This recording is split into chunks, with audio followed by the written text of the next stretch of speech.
Hello everyone, my name is Strange, and I believe that people should know the truth. If you haven't seen the backstory yet, then the link to the playlist is now in the upper right corner of the screen. Well, I'm starting. I was walking through the dark corridors of an abandoned alien spaceship. The fear was gone. Gone.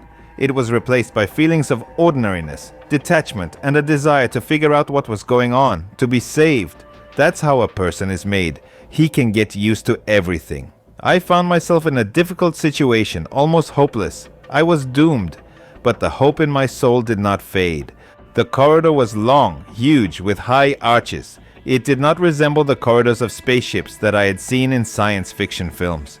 The creatures controlling them had a sense of taste and beauty. At the entrance to the corridor, a bas-relief suite made of a material that looks like plaster or plastic was installed. It was smooth, glistening in rare flashes of blue light that rose to the ceiling and scattered sparks. These outbursts didn't make me feel dangerous. The infilade depicted a huge humanoid creature in overalls. The creature raised its arms in the air, and above it, constellations, many planets and suns whose names I did not know, reigned in a single ensemble. A grandiose sight, breathtaking. Yes, we are not alone in space. Now that's for sure. At present, we know for certain that there are many civilizations in the cosmos about which we have no idea. Some civilizations are known to have kind and friendly feelings towards intelligent and thinking beings, but most of them are hostile. Space is like a dark forest or jungle, where any entity that reveals itself must be ready for immediate attack and possibly death. If humanity makes an open address to the cosmic forces, it is unknown how they will react to our message. We need to be cautious and anticipate this situation. Our organization focuses on forecasting and anticipating various possibilities for contact with extraterrestrial civilizations. At present, there is stable telepathic contact with the human aboard the alien spacecrafts. This spaceship is on the moon. My voice sounded like thunder, echoing through the corners of a giant corridor.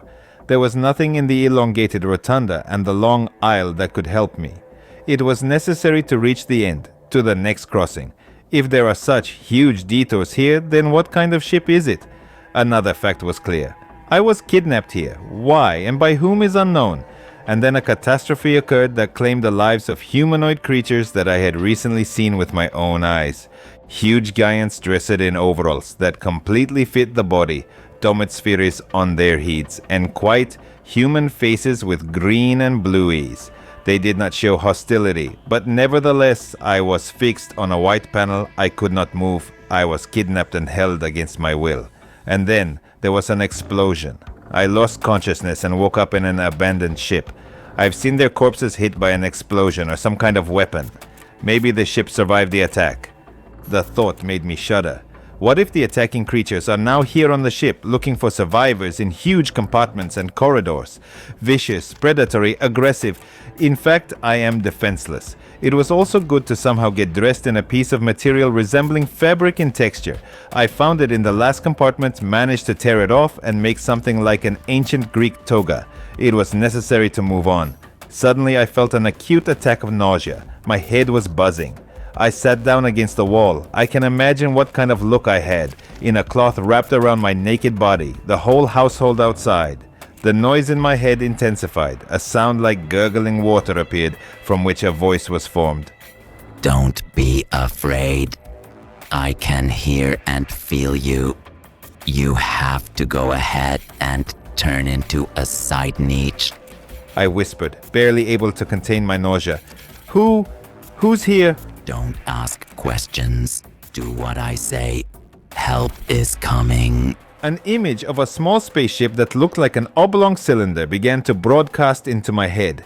He was racing through space and was clearly extraterrestrial. Most likely, some creatures knew about the crash and rushed to help. Somehow they found out about me too. Go ahead.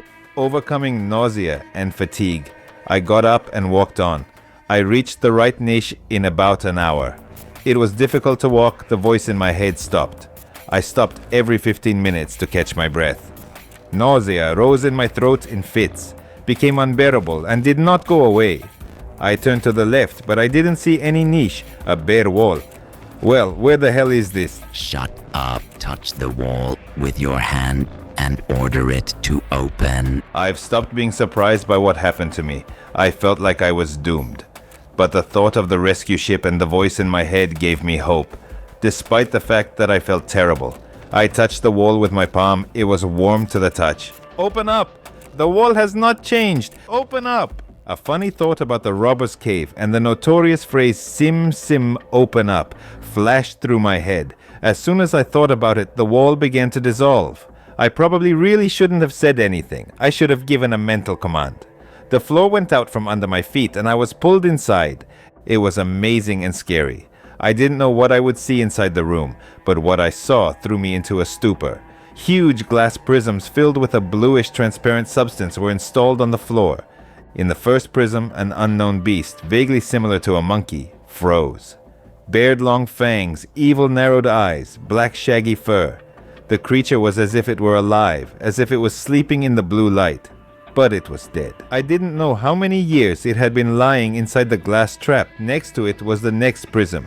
It also depicted an ape-like creature, but less aggressive, tall. Long, outstretched arms almost to the knees. There was fear and meaning in his gaze, a sense of what he had experienced, his mouth stretched out in a scream. My God, they were immersed alive in these prisms, frozen in them, and died under the influence of an unknown substance. God, it's scary. The third prism threw me into a stupor. There was a man and a woman in it, quite earthly, but their skin was white as a sheet of printer paper. Their eyes were wide open. Big eyes are much larger than those of modern people. Long necks, slightly elongated heads. I stared at the woman. Her physique was perfect, well, as for my taste. Rounded hips, full breasts, flat stomach. The man opposite was a little overweight with a barrel chest and strong arms, large palms. They were also distinguished from people by their faces. They protruded slightly with their noses only slightly peeking out of their cheekbones. Big mouth, large lips. It sounded in my head. These are the progenitors of your family. This is a living matrix. We gave it the name Adam Eva. I whispered. Adam and Eve. In our language, Adama. Eva means those who give birth to reason. These are the first intelligent beings on your planet. The first round of the evolution of thinking beings. Representatives of official science cannot accurately answer the question of where humanity on planet Earth originated from, but in most intellectual societies there is the common belief that our civilization was created by extraterrestrial forces during the pre-flood era. A matrix was created, the parent of all living and thinking beings on the planet. These matrices were repeatedly implemented on our planet, but a mistake happened resulting in the destruction of all genetic species on the planet. This mistake solution was found with the help of a flood, where the most successful beings were preserved. Currently, there are studies and investigations being conducted on this topic. I rubbed my temples. The voice in my head grew louder. But this matrix turned out to be imperfect. It was changed. Go to the wall and put your hand on it. I did everything exactly. Went to the wall opposite the glass prisms and put my hand on it. The impulse was strong. It literally knocked him off his feet, but the wall did not let go of his hand. My fingers burned. Be patient. Wait. My head roared. I saw first-hand images in which huge ships hovered over the surface of the desert, over the sands, the silent silence. Then I saw the underwater bases, colossal, mighty. These were alien bases. This is your planet.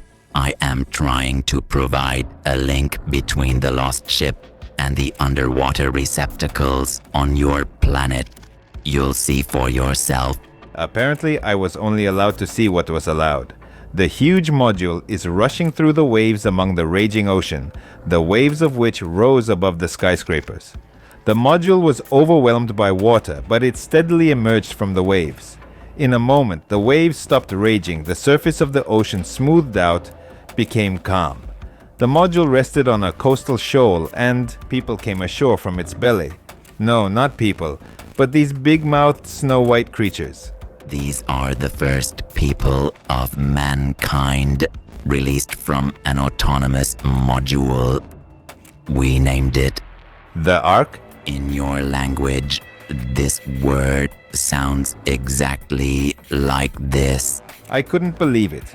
The open gap in the wall suddenly closed. I was trapped.